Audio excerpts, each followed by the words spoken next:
We've been waiting for the Electricity Minister, Dr. Kgosientsho Ramokgopa, to give us one of his weekly updates around progress made on the Energy Action Plan. He's just taken to the podium. Let's listen in. We have seen an exceptional run of no load shedding for a considerable period of time.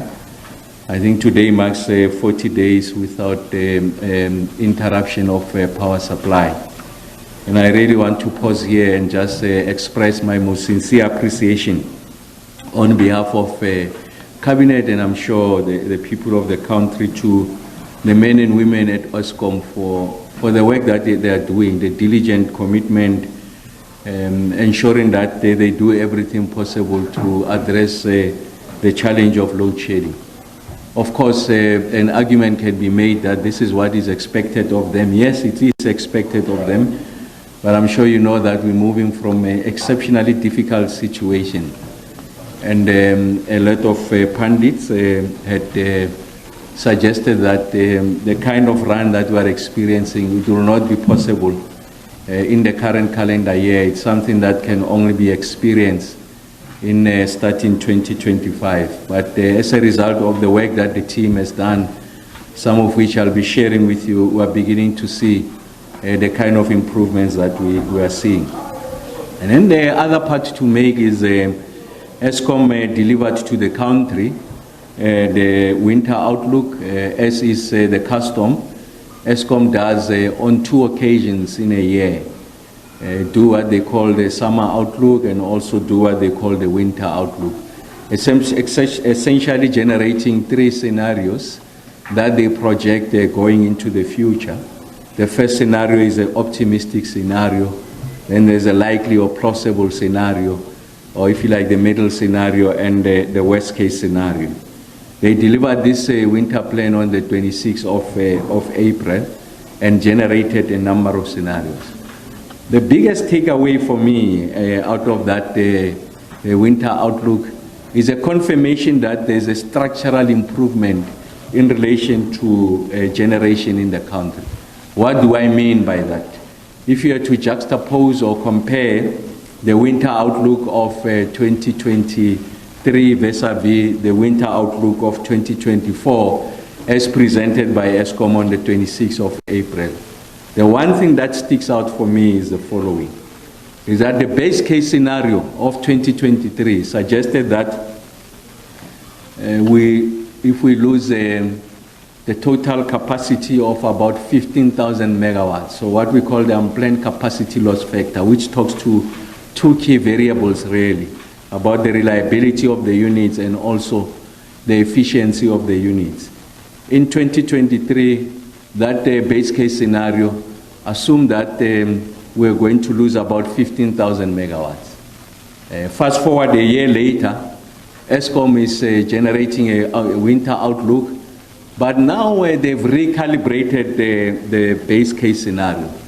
And that base case scenario is that is 14,000 megawatts. So essentially Eskom, by its own admission, accepts that the kind of improvement that we've seen is so enduring that we can say to the country that we have clawed back 1,000 megawatts compared to the same period the previous calendar year. So that's the first structural change.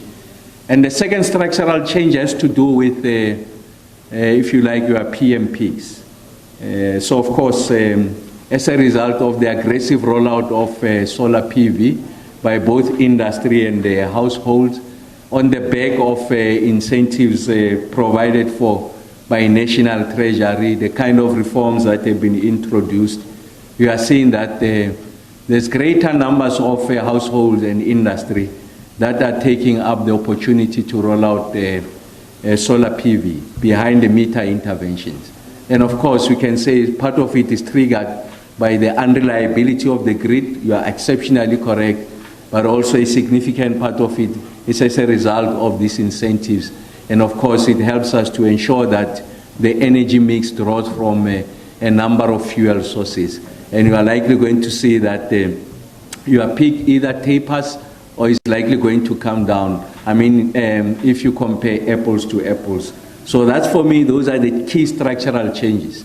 And those structural changes for me communicates a very important message. What is that important message? Is that we are making strides in the delivery of the Energy Action Plan as unveiled by President Ramaphosa in July of 2022. I'm making this point because, as you can imagine, we are in the silly season. There's going to be a number of extrapolations, interpretations of what is before us, whether there's a correlation of this improvement to the elections. And my answer is simple, is that when I was appointed and given this assignment, I'd entered into a pact with the country to say that you are going to receive a weekly or bi-weekly updates on the performance that we are making. Even during the most difficult times, we're able to share with you the kind of work that we are doing. And we had made the point even previously that on the back of the fiscal support received from National Treasury, Eskom has been able to invest a significant proportion of that into plant maintenance. And that's why when we went into December of 2023, transitioning into January of 2024, we experienced about 18% of the total generating capacity was taken out for plant maintenance. In megawatt terms, about 9,000 megawatts. Unprecedented in the past 3 years as a result of this fiscal support, but also the Eskom following philosophy maintenance as a result of the leadership provided by the board, led by Dr. Mteto, the executive management team, led by Mr. Marokane, and of course, Mr. Beki Ngumalo, who's on the generation side, together with many men and women who are committed to the resolution of this problem, who are located at the various power stations. I think it's important that there has to be some degree of appreciation that these concerted efforts are beginning to bear fruits, and that's why we can say today, as I stand before you, that we are experiencing a situation where we have had 40 days of consecutive no load shedding. Of course, we want to get to a stage where it is 3 months, 6 months, is a year, but the point I always make all the time is that it's one day after the other.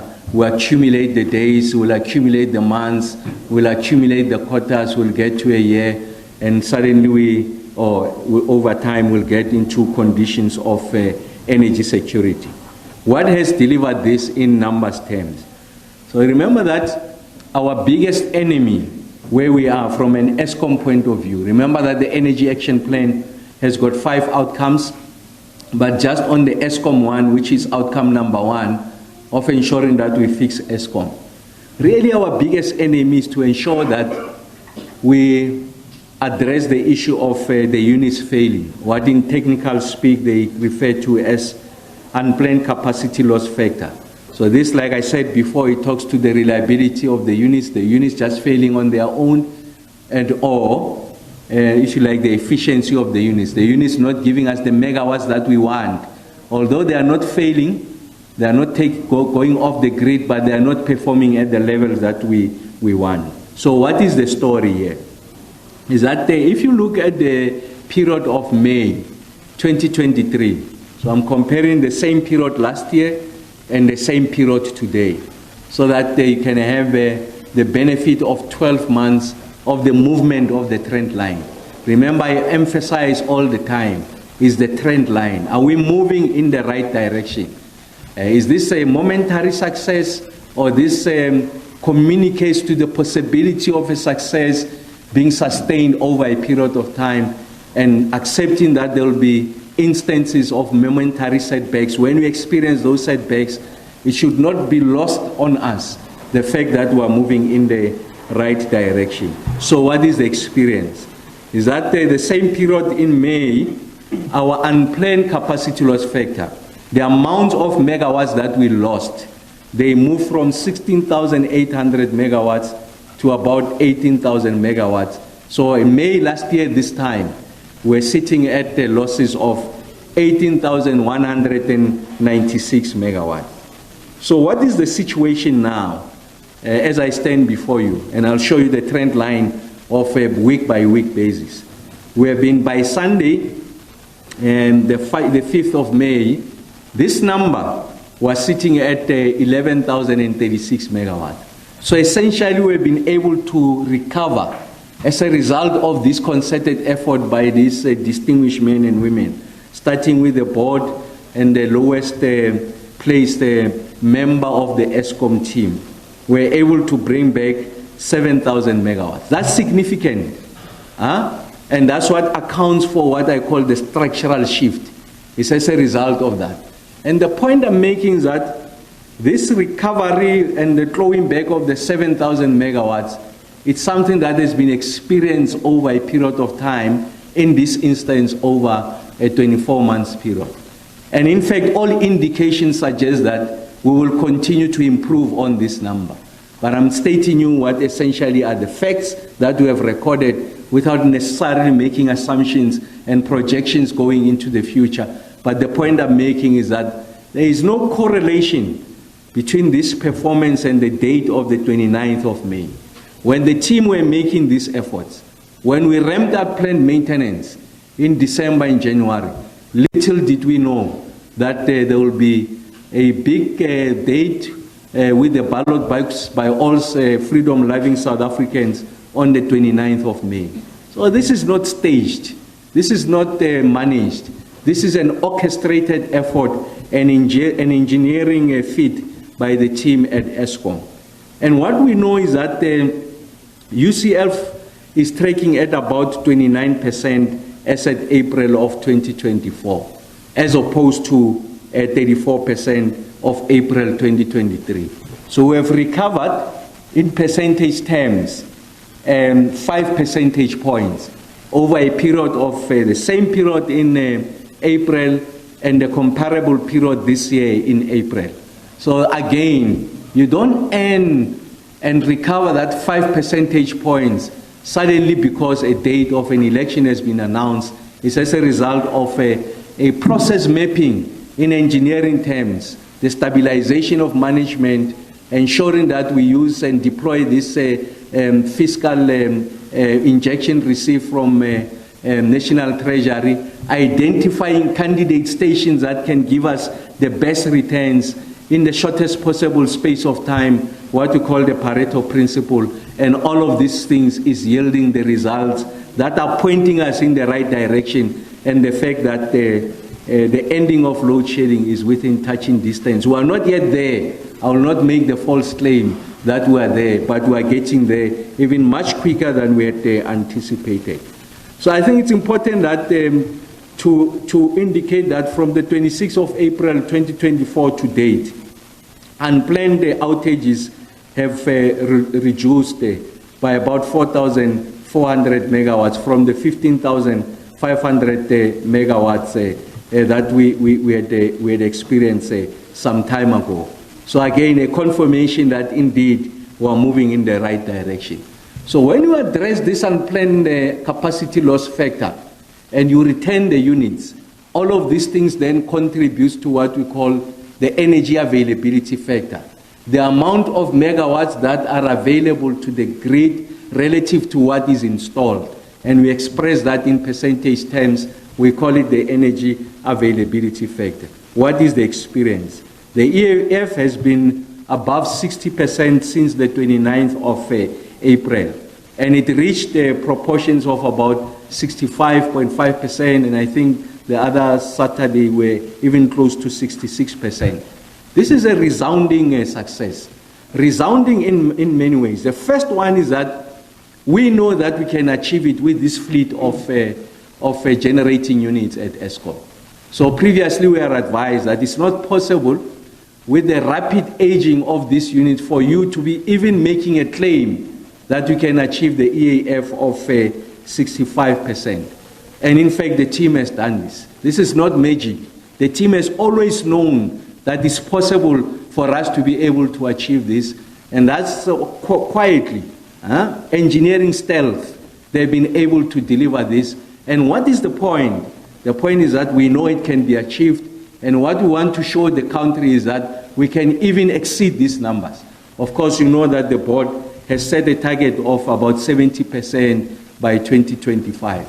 And the team will work very hard to get to that number and even surpass it.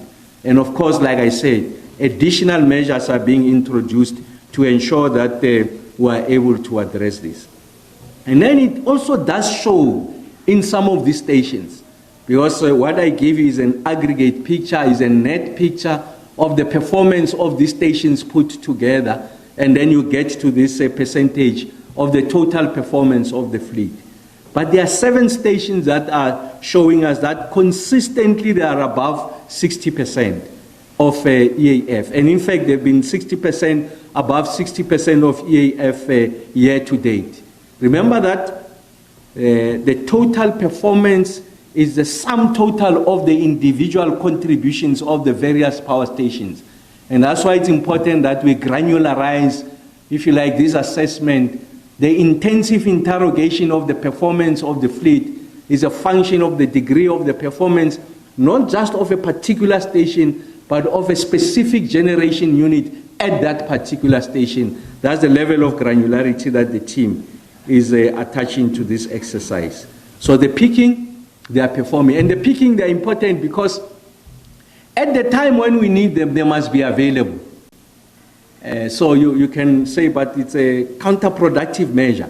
But remember, peaking constitutes part of the total fleet of Eskom. When I say peaking, I'm talking about Horiko and Ankerlech, those power stations that gets to be called upon when the system is experiencing significant strain, generation is significantly lower than demand. We want to close the gap so that we are able to either eliminate load shedding or we are able to reduce the intensity of load shedding.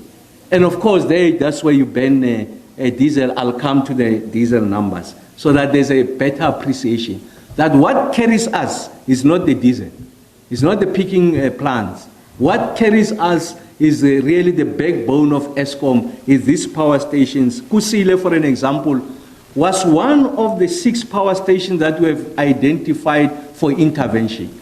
Of course, as a result of Unit 1, 2, 3 having failed as a result of the challenges with regards to emissions, the flue gas desulfurization unit, I'm happy to say that Kusile has graduated from that cluster of 6 power stations that required interventions as a result of the concerted effort of these men and women. Didn't require any assistance from outside with regards to retaining this unit. Is the qualified and competent engineers that are sitting at Eskom. And the point I want to convey to the country, there is no better qualified engineers to deal with these units than those that are found in Eskom. And that's why I want to address the people issues. Once there's a degree of stability, the leadership that is provided by the board, thanks to the collective of the board led by Dr. Mteto, the leadership of Mr. Marukan, and before that, Caleb and Mr. Ngumalo, you see that there's this stability and the team is exerting itself. And these engineers, these gems that we have in Eskom are able to deliver these numbers. I want to emphasize to the country that is these men and women at Eskom. There will always be bad apples, those will be dealt with.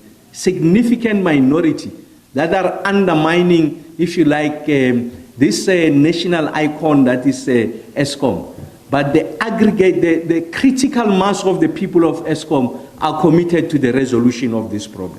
So we have seen that Kusile, Matimba, Majuba, Letabo, Mata, and Midupi are indeed carrying us. And indeed, we are working on others. Kendala, I was told just the other day, was able to run about 6 units. For the first time in a long time, about 1 or 2 of those units had been out on long planned maintenance. They are returning, they are giving us the megawatts that we want as a result of an orchestrated strategy that was conceived on the back of the Energy Action Plan and the introduction of this new board, articulating what is the recovery path, and all of those things are coming together to deliver the kind of results that the country is experiencing. What is the performance of the EAF year to date? We are sitting at about 58.99%, if you like 59%. We are just shy of 60%. We are not where we want to be. Remember, we had wanted to be here in the last financial year. But we are there, we are close. We are able to see that the trend line is such that we are going to surpass this performance. It's going in the right direction, and we really want to congratulate the team.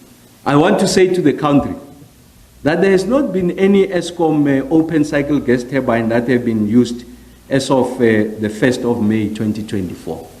So we're not supported by diesel.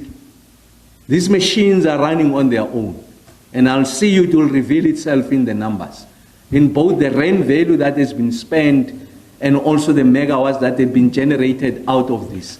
I'm making this point so that I'm able to dispel the myth, the insinuation that Eskom is buying itself out of the load shedding situation as a result of political pressure exerted on them by an incumbent government that wants to perform better come the 29th of May. I've made the following point. One, it will be disrespectful for me to pick up a call and say to Dr. Mteto, please keep the lights on for the interest of the incumbent party. He will not do it, by the way, and I will not even pick up the phone. Because we have agreed on this orchestrated plan, we are going to sit on this plan. We accepted that the plan had inherent risks. Remember, I stood before the country some few months ago when we were at stage 6. I said to the country, we know what we are doing. Please be patient with us.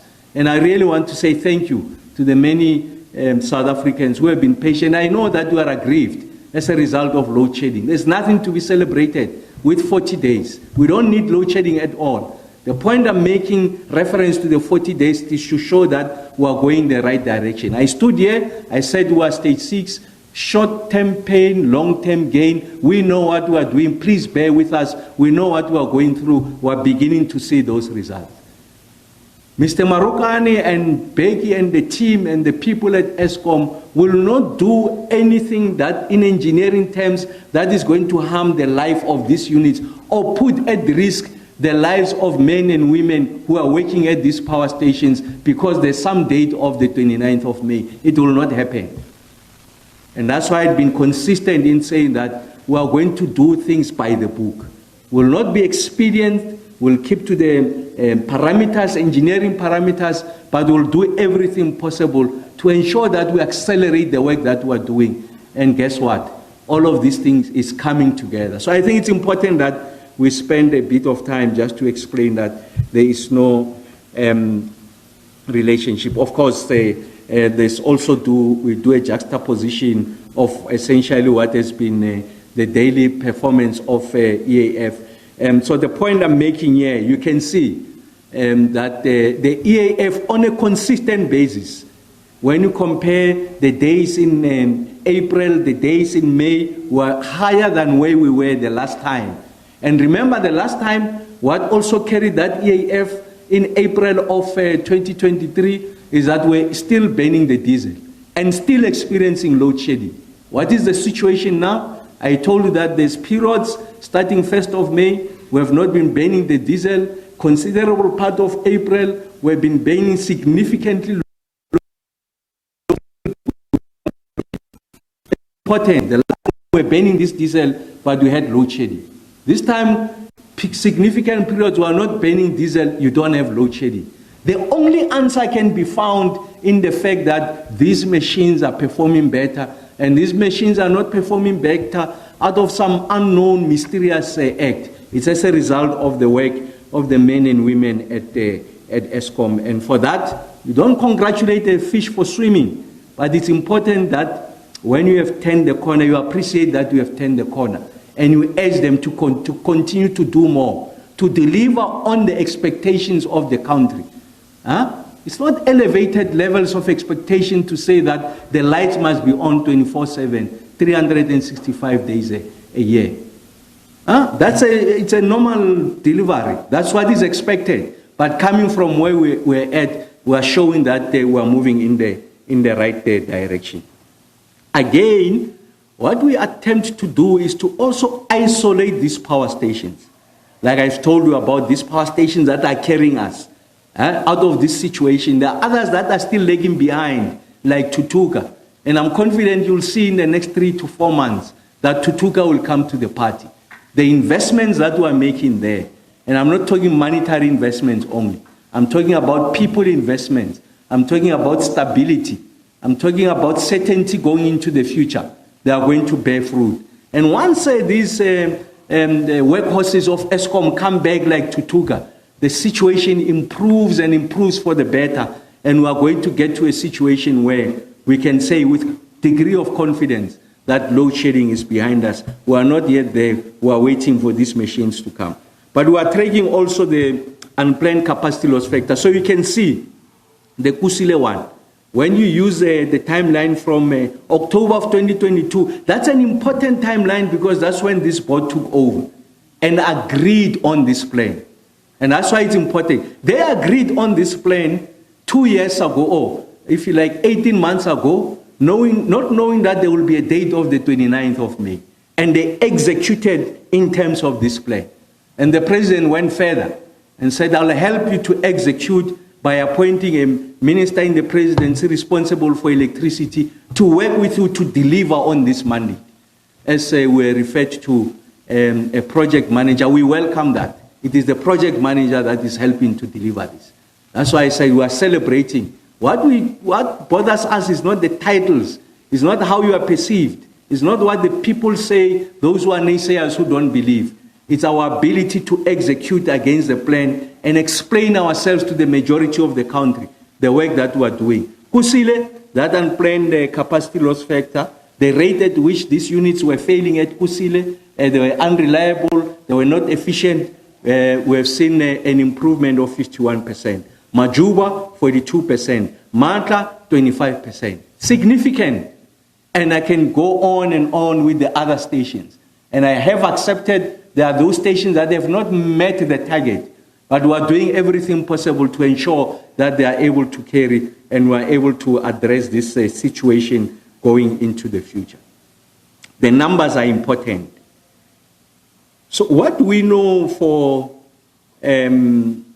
April of 2023 is that we banned diesel. Just April of 2023, we banned 2.3 billion rands of diesel. And out of that, we extracted 344 gigawatts hour of energy. So this year, 2024, April, is 583 million. So 2.3 billion last year, just the month of April. This year is 583. And that's why it's important that we are able to dispel this thing, that indeed we are using diesel to sustain ourselves. And what is it that we got from the IPP? Remember, it's Orica and Ankerlech, then we've got the diesel and Avon. Last year it was 805 million rands for the month of April, 126 gigawatt hour of electricity. This year it's 568. In total, for the month of April, just on the peaking, the morning and evening, 1.1 billion. Last year, 3.1 billion. A third of what we spent last year. And I said that with this performance we are seeing in May, from the 1st of May to today, we are not banning that diesel. You are going to find that when I come back and we show you the comparable period of May, the trend line is going down. So I think it's important that we have that appreciation. I know that in the public domain, there were some political actors, they either chose to misread or did not understand that when we say financially, we really were talking about just the month of April. But I don't think that they misread. I think they genuinely didn't understand. And that's why we use this platform, just to clarify so that people can consume it better. I genuinely think that in my language, you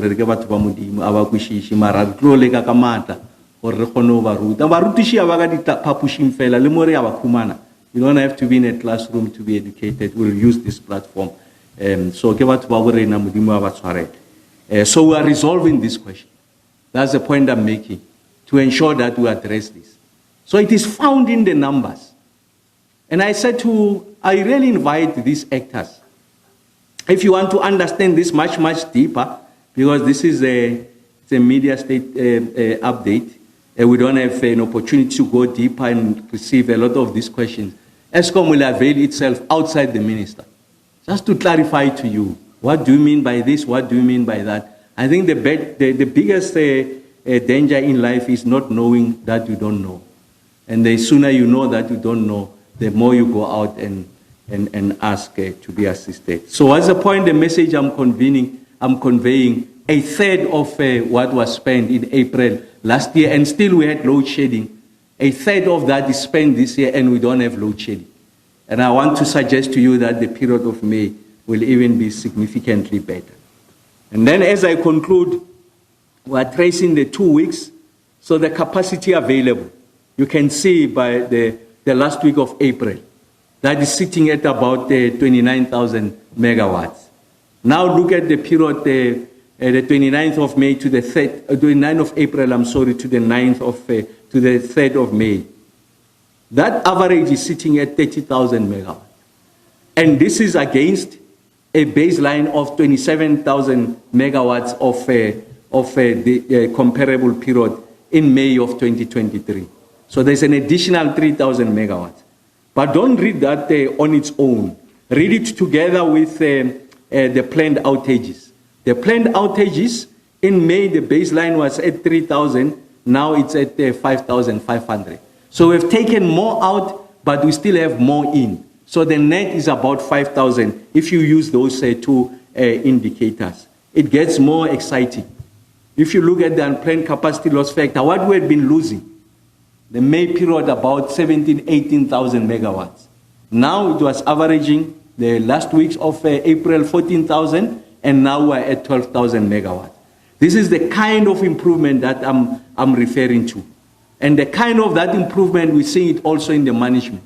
The fact that the outage slips are beginning to come down. The outage slips means you make a commitment that I'll return these units by this day. When you fail to meet that target that you have set for yourself, you meet it later. You deliver it later than that target. You say you are out. It's an outage slip.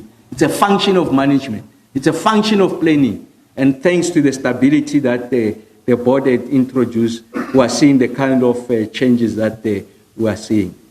And I think it's important also, this point that I refer to as a structural change.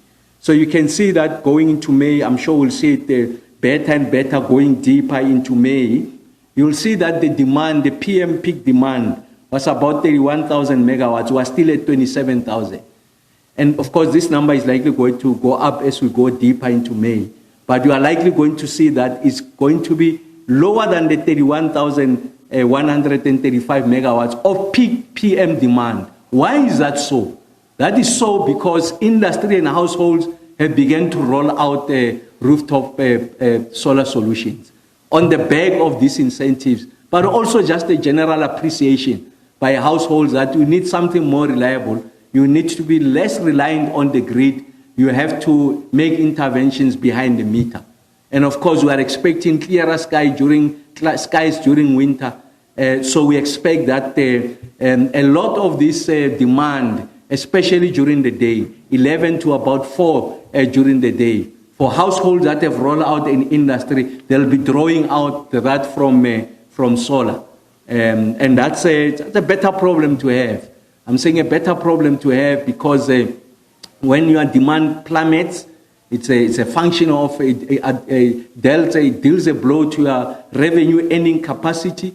The second one is that you'll be producing considerably more than what you are consuming. It's a better problem to have. We'd rather sit with that problem than the current problem. And that's why we'll move into that area, and that one can be resolved by technology intervention. So I thought that it's important that we spend a bit of time just to say that what we're seeing now is not an accident. It's orchestrated, it is planned over a period starting October 2022 by the board, on the back of the Energy Action Plan. So when Mr. President Ramaphosa introduced this plan, which was co-created, co-sponsored by private sector, by industry, business and community, it's beginning to yield the fruits. And when they put it together, they didn't know of this date that the people have with the ballot on the 29th. So it's important that we are appreciative of that. And I'm making the point, we're not out of the woods yet. We need to accelerate new generation capacity. We need to aggressively roll out that solar PV. We need to focus on that baseload. And that's why just the other day, on Friday, together with the leadership of ESCOM, members of the board, the management led by the CEO himself, Mr. Marokani, we descended to KZN, we were at Richards Bay, accelerating that gas-to-power project, the 3,000 megawatts. All right, the Electricity Minister there, Kgosientsho Ramokgopa, indicating that we're not out of the woods in terms of our energy crisis, but that we're doing much better than we were previously, saying that he anticipates that come May, there's going to continue to be good energy supply, and he doesn't anticipate that demand will be as high as we go into winter because, of course, many households have made the alternative provision of ensuring that they have rooftop solar.